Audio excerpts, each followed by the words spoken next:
పరిశుద్ధ గ్రంథమైన బైబిల్ గ్రంథంలో ఒక భక్తుడు మనకు కనపడతాడండి. ఆ భక్తుడు 3 విషయాలలో తాను గెలుస్తాడు, దేవుణ్ణి గెలిపిస్తాడు. ఇంతకీ ఎవరా భక్తుడు? అతను గెలిచిన విషయాలేమిటి? ఇవాళ చూద్దాము. ఆ భక్తుని పేరు యోసేపు.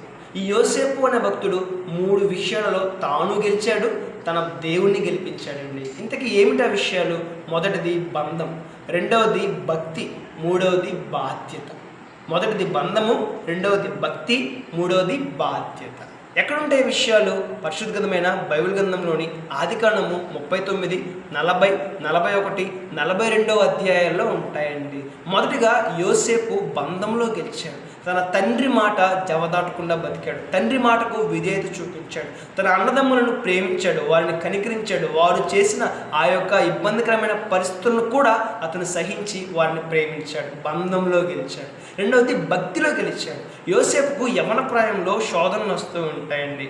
ఆ శోధనలో కూడా ఏమాత్రము రాజీ పడకుండా దేవుని కోసం రోషంగా జీవించాడు. ఫలితంగా భక్తిలో గెలిచాడు. మూడవది బాధ్యతలో గెలిచాడు.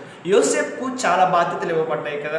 ఇంట్లో ఉన్నప్పుడు కొన్ని బాధ్యతలు, చెరసాల్లో ఉన్నప్పుడు కొన్ని బాధ్యతలు, పోతీఫెరు ఇంట్లో ఉన్నప్పుడు ఒక బాధ్యతలు, రాజుగారి ఇంట్లో ఉన్నప్పుడు ఒక బాధ్యతలు. ఇలాగా బాధ్యతలన్నీ ఇవ్వబడ్డప్పుడు యోసేపు సక్రమంగా జీవించాడు, సక్రమంగా తన బాధ్యతను నిర్వర్తించాడు.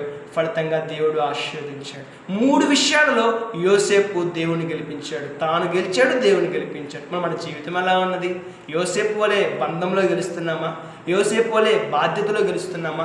యోసేపు వలె భక్తిలో గెలుస్తున్నామా? ఒకసారి ఆలోచన చేద్దాం, మన జీవితాన్ని మార్చుకుందాం. యోసేపు వలె జీవిద్దాం. రేపటి శ్రేష్టమైన ఆశీర్వాదాన్ని పొందుకుందాం. May God bless you.